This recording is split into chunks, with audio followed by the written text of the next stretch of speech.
Olá pessoal, boa noite, ótima sexta-feira. Continuando então a nossa disciplina, a nossa matéria, eu gostaria de falar com vocês hoje novamente de um crime contra o patrimônio.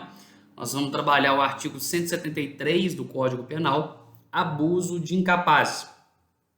Não fugindo à regra, nós vamos iniciar o estudo do tipo penal fazendo a leitura das diretrizes constitucionais que nos indicam a ideal interpretação da objetividade jurídica.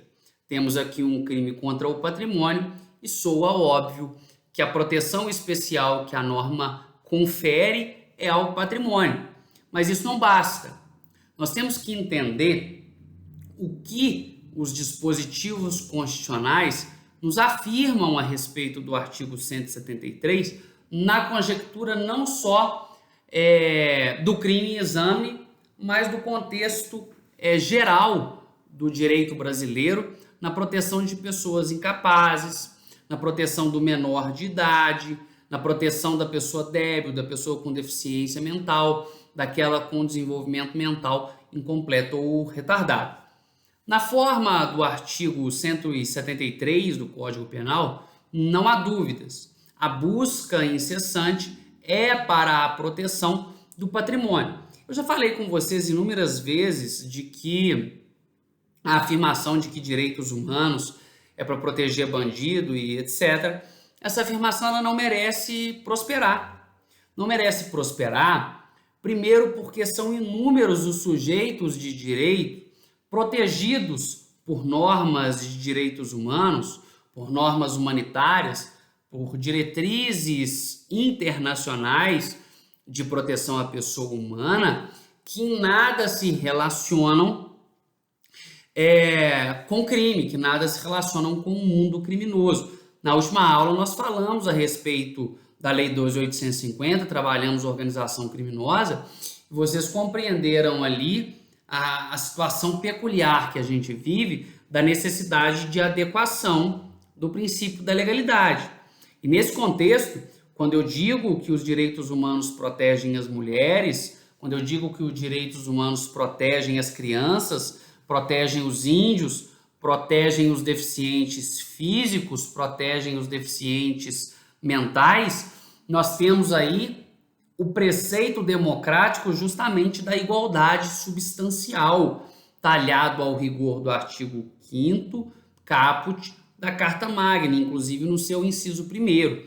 Essa igualdade ela não é dita por formal. Nós temos uma igualdade material na medida em que o rigor é que a maioria tem assim o direito amparado, mas respeitando o direito das minorias.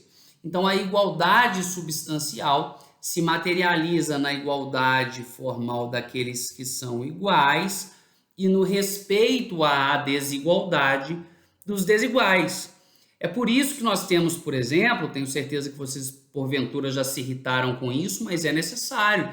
Nós temos ali vagas destinadas aos carros que transportam deficientes físicos, aos idosos, às gestantes, às pessoas com criança de colo e por aí derivados. Por que eu estou fazendo essa leitura com vocês? Bem, essa leitura de contexto ela é muito importante na medida em que o agente criminoso se vale, não raras às vezes, da fragilidade, da emoção, da paixão, da vulnerabilidade em geral do sujeito passivo do crime. E nesse aspecto, quando o agente se vale, por exemplo, da paixão de uma criança, o que caracteriza ali uma fraude, nós temos um tipo penal específico. Poderia-se falar em estelionato? Sim, talvez, mas como nós temos ali o artigo 173, o abuso de incapazes, a norma especial, ela prevalece sobre a norma geral. Então vamos para a leitura do dispositivo em comento. Abusar em proveito próprio ou alheio. Bem, abusar em proveito próprio ou alheio. Quando eu digo abusar em proveito próprio ou alheio, eu já estou dizendo que o proveito do crime ele pode se destinar tanto ao agente que abusa, esse abuso é entendido como o locupleteamento, como o levar a erro, como o enganar, como o, vamos dizer, seduzir. Então, na verdade, quando eu digo abusar em proveito próprio ou alheio, eu estou dizendo que esse proveito pode se dar tanto a esse agente ludibriador como a terceira pessoa. Bem, e quando eu digo abusar em proveito próprio ou alheio da necessidade, paixão ou inexperiência de menor, eu estou elencando quais são os elementos que indicam a prática do crime contra o menor.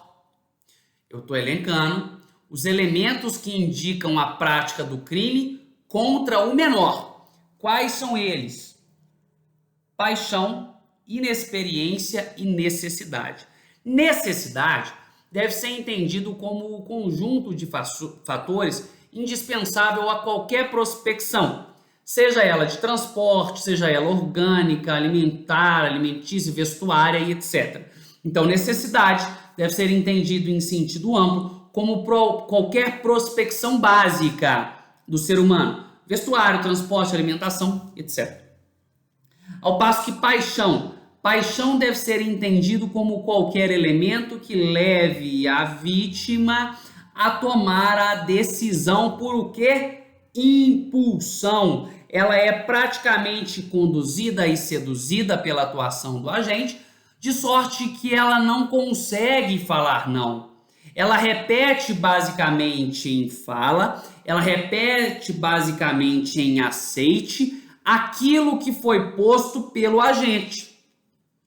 E ainda, inexperiência, na forma do que bem define César Roberto Bittencourt, é a falta de percepção, é a falta de vivência, é a falta de experiência necessária para a prática de transação. Quando se diz transação, o supracitado autor faz induzir a questão meramente pecuniária, mas ainda ele expressa qualquer transação e ainda qualquer outra relação da vida civil que seja indispensável à vítima, angariar um conjunto mínimo, um fator mínimo de experiências para a tomada de uma decisão consciente,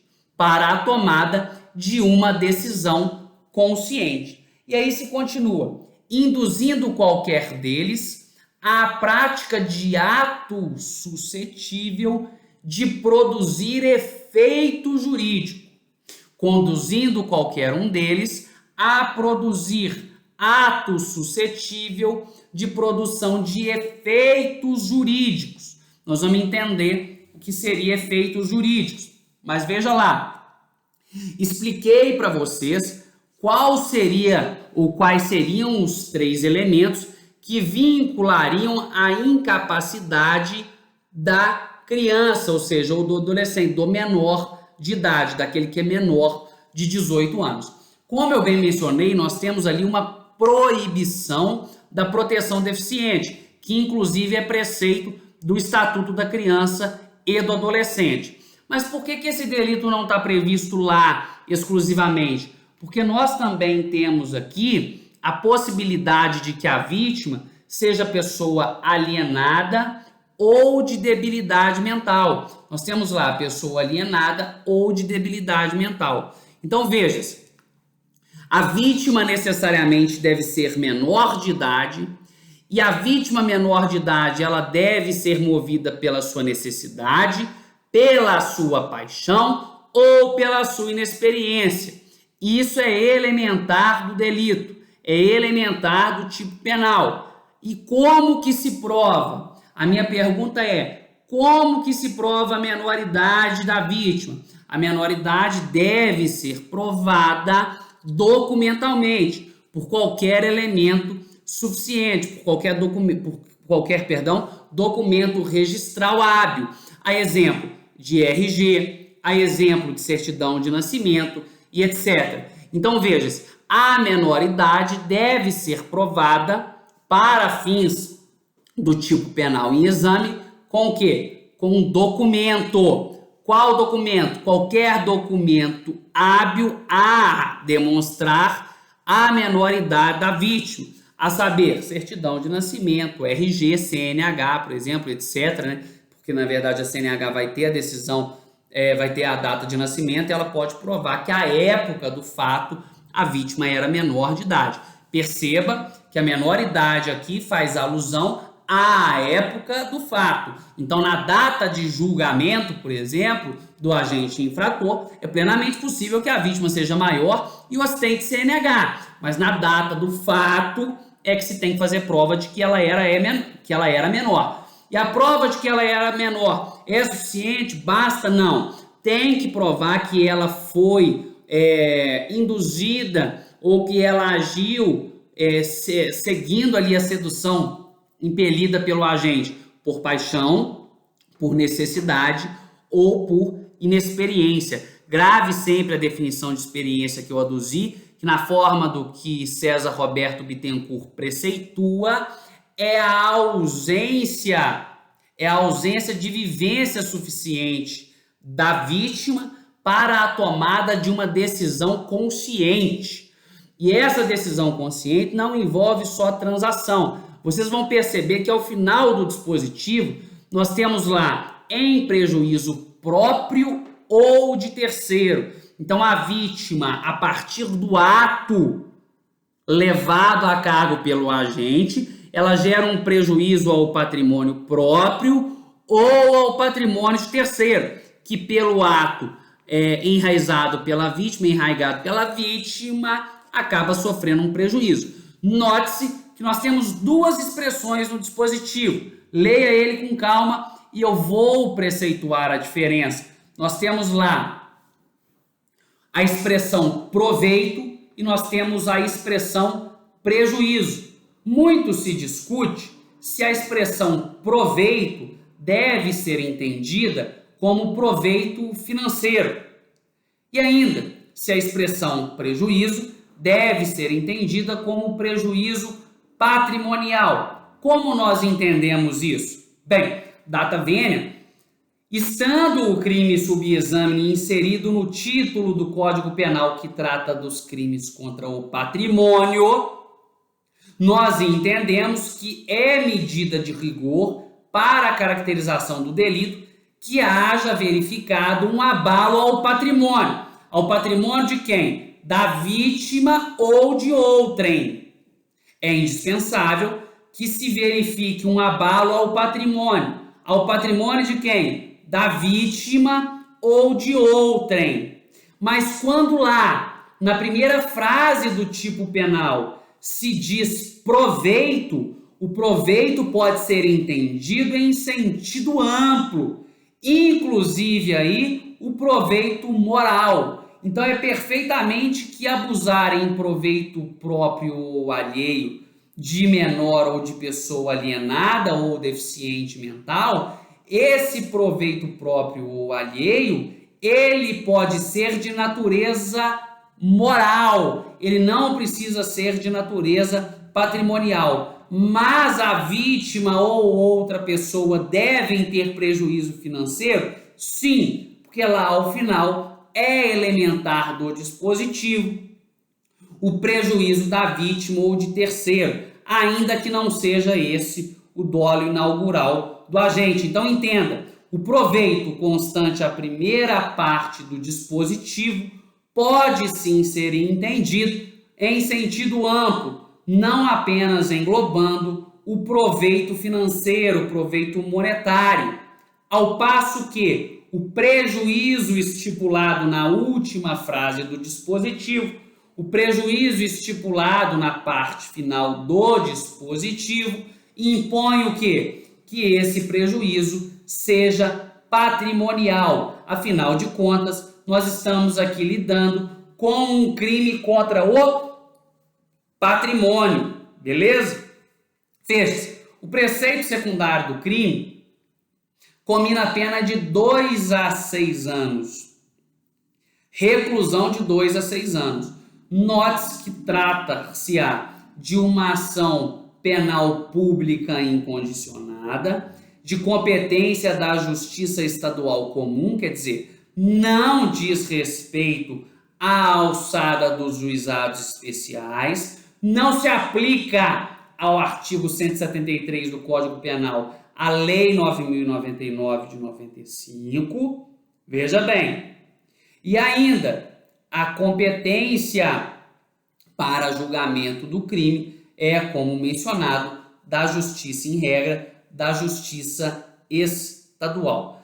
Perfeito? O que mais de consideração? Deixe-me ver. A respeito disso, como nós definimos a pessoa menor? Menor é todo aquele menor de 18 anos, como eu disse. A menoridade, conforme já aduzido, ela deve ser demonstrada a partir do documento. E a pergunta que eu faço agora, para a gente voltar no nosso próximo bloco, é a seguinte: e a deficiência mental? E o fato de ser um agente alienado ou de ter ali debilidade mental? A minha pergunta é: como se comprova? Daqui a pouco a gente volta e conclui a abordagem do tipo penal, mas agora falando das pessoas com debilidade mental. Um abraço e até já!